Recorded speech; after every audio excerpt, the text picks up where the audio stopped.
The great thing about the documentary, the initial idea is obviously to celebrate Dad, but to show this human side of him, the true person. Yeah. Because we see the winner, we see the champion, exactly. right? But But it's the racer, yeah. right. Who's Papa Dale Earnhardt, right? Yeah. But I think also what indirectly happened was learning more about Kelley. I learned We learned a lot about each other. She learned more about me. Yeah. We think we know each other, but we never really sit down and go, here's how I felt about this. Yeah. Here's how this was tough for me. Right. And so it's been great to really learn a lot. Ready? If I got any other troubles in life or anything, I don't think. Just racing, that's it. Earnhardt is champion. Rare home movies, archival footage, and emotional new interviews are featured in Earnhardt, streaming now. The 4-part Prime Video docuseries tells the story of the man who at 26 years old, with 3 kids, worked at a gas station and became the most revered driver on the circuit. I admired everything about my dad. I admired how dedicated he was to racing. Dale Earnhardt, one tough customer, gives the thumbs up. Racing was his #1 priority. Everything else took a back seat. Your dad was on the road most of your young lives. Yes. And then your parents divorced early on in your lives, not long after you were born, Dale Jr. And then that devastating house fire that just wiped out your mother's home, right? Your dad took full custody of you. Had that fire not happened, where would your life be today? I don't know. Yeah. We'd have probably, we'd obviously stayed with Mom longer, but I think we would eventually found our dad and become some sort of part of his life. I would have been interested and curious and wanted to, as a son, wanted to be around what he was doing, but it certainly would have been a completely different story. Dale had no friends on the racetrack. Everybody else was an enemy. I didn't hit him, you got around him. My daddy said, man, if they're not clapping for you, they better be booing you. It was so interesting to learn your father's dad was a successful race car driver, and your father had such a longing to receive praise and love and attention from his own father. Yet ironically, it was very difficult for your father to show love, support, and affection to y'all. Yeah. What an interesting, why do you think it was so tough for your dad to show that softer side to you? I don't know, because I am a different father to my kids because of that.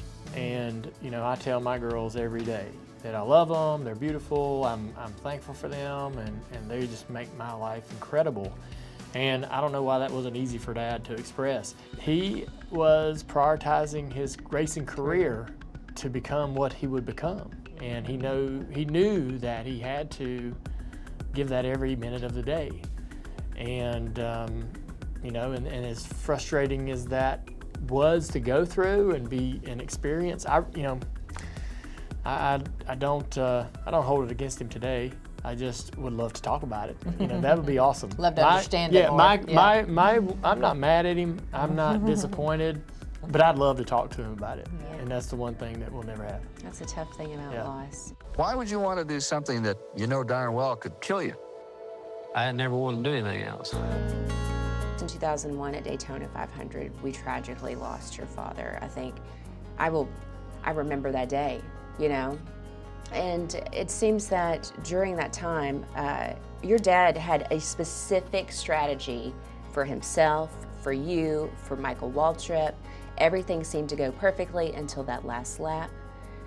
Michael wins, you come in second, and your father is in an accident. How quickly did you realize that something was terribly wrong, Dale? I knew it right away. You have this sense, when I was watching the crash in the mirror, I just had a feeling. I came back around, across the finish line, you drive around the track back to the pits, and so I come by the accident scene, and I was like, yeah, you can tell, knowing the mechanics of how a crash is treated by the wreckers, the ambulance, and all the things, and you can see something and go, yeah, there's something going on here. There's a little more to it, than normal. I kind of had an idea right from the moment. I looked in the mirror and saw the crash, and I thought, that doesn't look good, but. And I mean, your dad, he had crashed so many times. You know what I mean? Goes. You've seen wrecks like that. Everybody goes through accidents. And Kelley, you had not been on speaking terms with your father for 3 Right. weeks, so Right.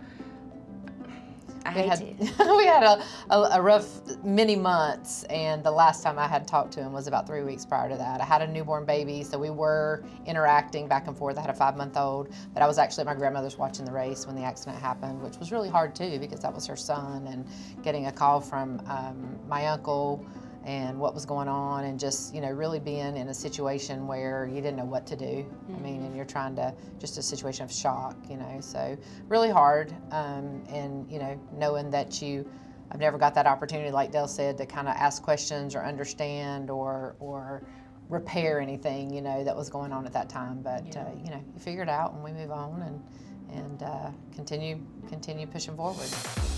Kelley and Dale Jr. co-own Junior Motorsports. Racing has always been part of this family's legacy, but that was not the plan. I'm here with Dale Earnhardt. What's the question, dude? I was watching my dad live this dream that I wanted for myself. It was so interesting. Your parents wanted you to be an artist. Send you to art school, Dale. Dale Earnhardt Jr., the artist? Yeah. What? Yeah. But you wanted to be a successful race car driver, Yeah. but your daddy didn't know if you had what it took. That's right. You were a racer too. Yes, ma'am. I Why drove did you not for a few years. Yeah, why didn't you pursue it full time? Yeah, well, I went to college. That was very important for my dad that I Right. go to college. He, you know, quit school early, and so I did that and started racing. Really, it was kind of an agreement we made, because I was off in college in Wilmington and I would never come home. And so he's like, what will it take to get you home? And I was like, well, I want to live on my own and I want to drive a race car. And so he's like, okay, done. And in that day and time in the 90s, you know, it was a lot, it's not even today as easy for a girl to be a racer, but it was definitely not something that was encouraged and everything back then. Yes, so few women yeah, were doing very it back few, then. But very I mean, you just like parlayed what you were doing. I mean, you had a Bachelor of Science in Business Administration, so here you are taking on the business side of racing. And I look back, I think that's, you know, in the wake of Dad's death and all, that was the path for me, right? Did I know that was happening then? But I look back on it now and go, okay, that was the path, you know? I think your father would be very proud of the two of you. I mean, a week after his passing, you were back out there on the racetrack, and you have thrived as a driver. You have thrived as a businesswoman. I can't imagine how challenging that was to do in his absence. Yeah. Well, I think he set a good foundation for us to be strong and independent. You know, as we talk about some of the things that, you know, we felt like during our childhood maybe weren't the greatest, they also set us up for, you know, being strong, being independent, being able to take care of ourselves and weathering those kind of storms. And so, you know, in hindsight, you're kind of thankful for that, you know, and thankful for that foundation that, you know, was kind of laid for us in that way. Dale is starting a new chapter. He's an analyst for Prime Video's NASCAR Cup Series. What excites you most about that new gig? I love being in the booth as a broadcaster for NASCAR because, number one, I'm a fan, and I love to watch it, and I love to talk about it. And I'm glad that people enjoy me being a part of the broadcast, because it is as much fun as actually being out there on the track. And No way. It really. Come on, Junior. Really? I'm telling you. I guess that I'm just relieved and thankful to still be an asset or some sort of valuable piece to the whole thing. Yeah. And because you just don't know what the future holds for you when you get out of the driver's seat. So I'm very thankful, and we do have a lot of fun. We really do.